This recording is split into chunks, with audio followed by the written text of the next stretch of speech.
Hey everyone, I've been given a mic. It is October in 2 weeks as I'm recording this, whether this will go out tomorrow, depending if I finish this project today, or next week. I have no clue. Again, I know my time between posts have been very long, and I have been posting very sparsely. I've already talked about multiple times why that is so, and there are even more reasons why. But it is October in 2 weeks, and you know what that means? You don't know what that means. Do you know what that means? Halloween? Yes, but also no. That means I start prepping for fair. If you don't know, I am a big fair. I'm a Rennie. If you don't know what that means, I'm in the fair community, and by fair I mean the Renaissance Festival, specifically the Texas Renaissance Festival here, because that is my home festival. It is literally 45 minutes away from my house. It is the closest fair to me, and it's one I've been going to since I was a wee lassie. I love it, and it has been a part of my life for a while. And I get to share that with my fiance, who also enjoys it, thankfully. So it is a thing. Sorry, it got dark. It's a thing that we do together as a couple, which is really nice. This video I am making, if you haven't seen, a Victorian, a Viking mantle. If you don't know what a Viking mantle is, it is that little shawl, capelet kind of thing that goes around the shoulders. I have acquired a bunch of bunny pelts, and I'm making one for me and my fiance because we are working on our Viking fit now. If you know, I am a pirate girl by heart. Pirate life is for me, and I'm a pirate 90% of the time when I go to fair. But I've been wanting to have a Viking fit, so I've got most of my pieces, not everything. It's brand new. I've just started making my garb, my Viking garb. So this is just another accessory that I've been wanting to do, and that's what we're going to do today.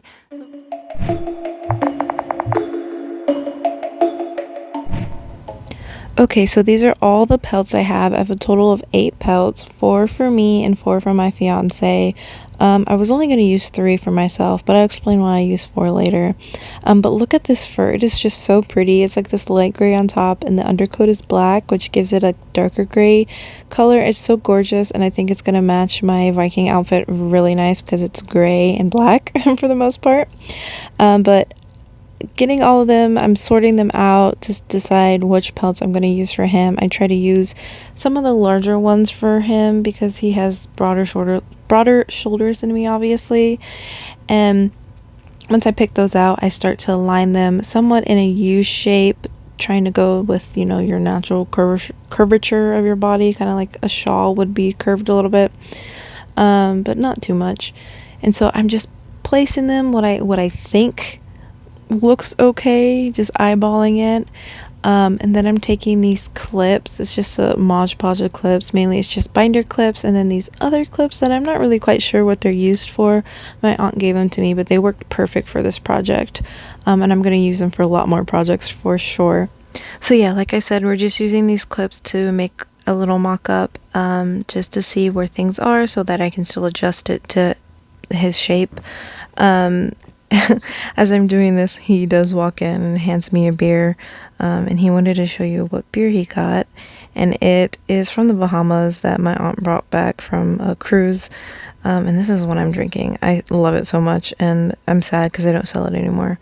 But that's pretty much it for me pinning this little mock-up, and so now I'm just going to go take it in to his little room so that we can try it on and see what adjustments need to be made. So he's sitting down right now. Yeah, he's playing Baldur's Gate and watching Minecraft. Baldur's Gate is a really good game, by the way. I'm playing it also. If you game, definitely play it. So here I'm just, letting him try it on, seeing what I think needs to be changed. but also getting his opinion. Obviously, he's wearing it, what he wants it to be changed, how he wants it to sit on him better. And so this is us just discussing it and me seeing places that, okay, I need to pull this in a little bit more, blah, blah, blah, blah. Just making adjustments. He does eventually stand up for me and we go to the mirror so he can see it. And once we get the final pretty much okays, he likes it, I think it looks okay, and now it's time for us to start the sewing process. So this is actually me sewing my own, as I didn't really record much of me sewing Harrison's. But for mine, I drew a line with this like pen, and this is my poor example of me trying to show you how I sewed it. So I poked it through, made my knot, poked it through the fur side, so the knot is hidden by the fur. Poked it through, and then it's getting tangled.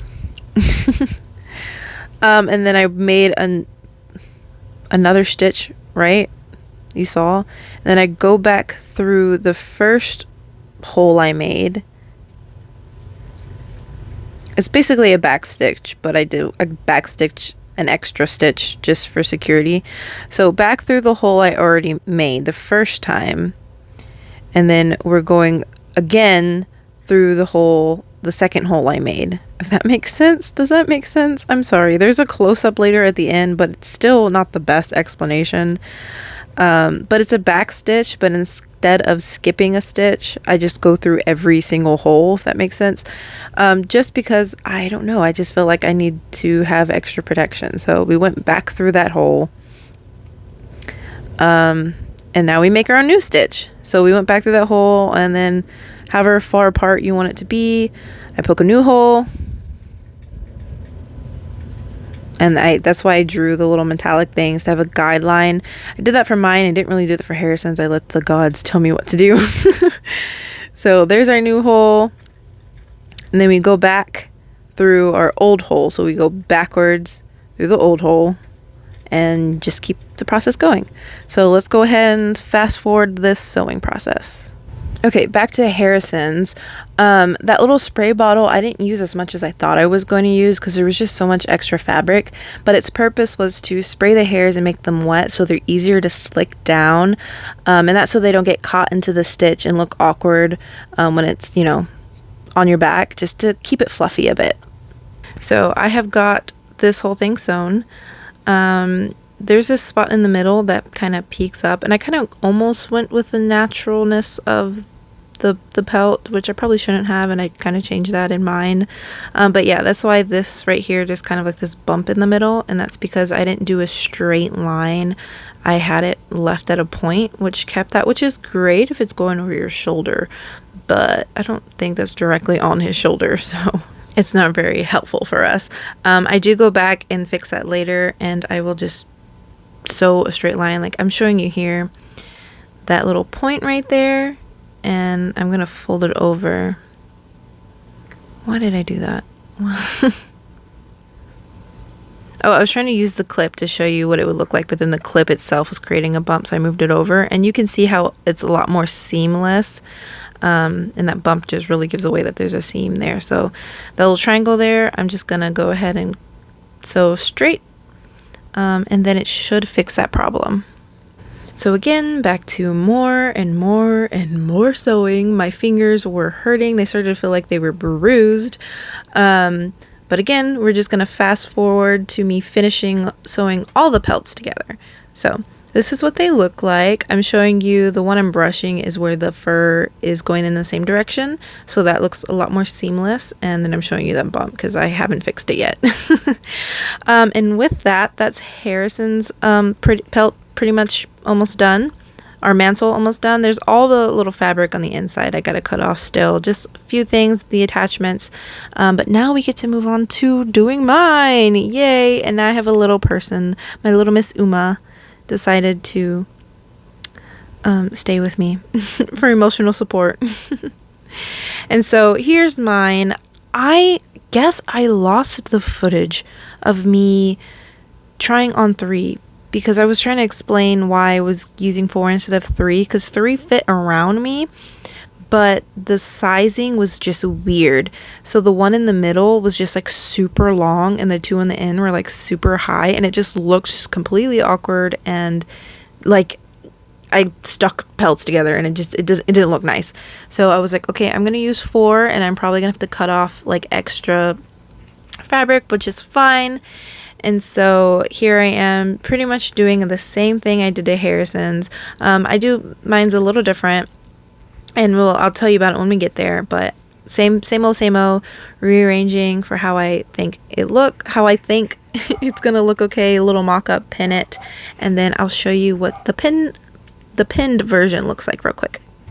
So here it is pinned, showing you what the back looks like, or just what it looks like all pinned together. And I think I like it. I think it has a nice, like, U shape, and I think it's pretty okay. I like the little drapiness in the back. Yeah, I think I'm good with this. I think it's time to move on and officially sew this thing together. All right, so for mine, I decided to trace a line, or not really trace, but just draw a straight line where the end of my clips are, because that's where I want it to be sewn at. So I just drew a line. I put in my needle, that you can actually see it this time in me actually going through the first side. Still using the water, but it's not really necessary. Just help me feel better, I guess. But yeah, drew the line, and I'm just sewing at the line. And then I'll just cut it off just so I have a straight line, so I don't have any of the pooching that Harrison's pelt had. I keep saying pelt. It's a mantle. Okay, moving on. I have taken the two apart, and I have sewn both the sides together, and now it's time to sew the middle together. Okay, so for mine, I'm drawing a line and going to cut off that extra fabric using my little rotary blade at an angle so I don't cut the fur as much. But I already know I needed to cut off extra fabric on mine anyways, because it would have went all the way around, and I didn't want it to completely close in the front, if that makes sense. And so it just made it easier to do a straight line in the middle and then sew those together, because it's just a straight line. And plus the fur pelts in the middle, the fur goes the same way versus on the side, so it was just more of a seamless line. And the water spray was a lot more necessary for this part, although some hair still pokes up, as you see. But this is the final of me sewing. Here's a little bit of a better close-up of how I'm sewing it, although you can't really see because my hand is in the way because I'm just holding the fur down. But this is my final stretch.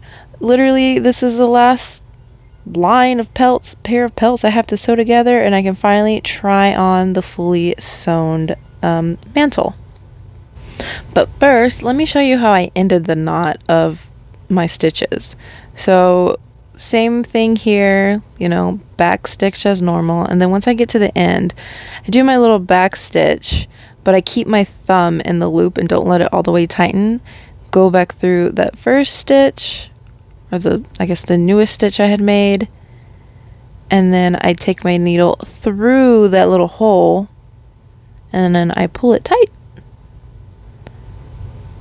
and let it be secure. And then I do that one more time, or maybe a couple times. I tend to overdo it, but here I am doing it one more time, back through the last hole, and then leave my thumb to keep a little loop, and then go through the new hole, and then put it through the little loop and tighten it. I'm showing you that I put it through the loop, but I think you understand what I'm saying. Just put it through the loop and it tightens.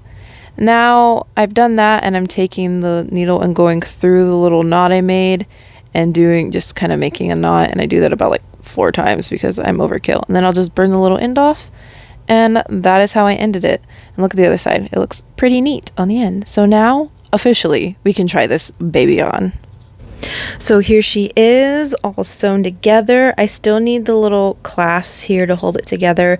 I want very specific ones, so right now, just for temporary until I find the ones I actually want, I just bought a pack of sweater clips, and they're just clipped on here. I don't really like it, but this is temporary, and I think it looks fine for what it is. So with that, here's the final reveal.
one last thing, just as a recap, I think I wore that wig there because my grandmother was like, you have to have like long hair. You don't have to have long hair. I wore the wig as like an idea of how I'm maybe gonna do my hair. Wore the wig because my hair can be super long, and then braid it all kinds of ways, put beads in it, and whatever I plan to maybe do. Or I might just wear my natural hair. I kind of preferred, after I took the wig off, I was like, I kind of prefer my natural hair a little bit. Braid the sides, I think it'll be fine. So that's probably what I'm gonna do. Just FYI, because looking back at the footage, I feel like the hair looks a little ridiculous because it's so much hair, and I normally use that for like my creepy cosplays when I have like hair in my face or all around because it's a lot of hair to work with. So I think it just makes my head look kind of big and weird. So I'm probably not going to do that. Probably not going to use the wig actually. But let me know what you think. Do you like the wig? Maybe if I style it better? Do you think you prefer that or just natural?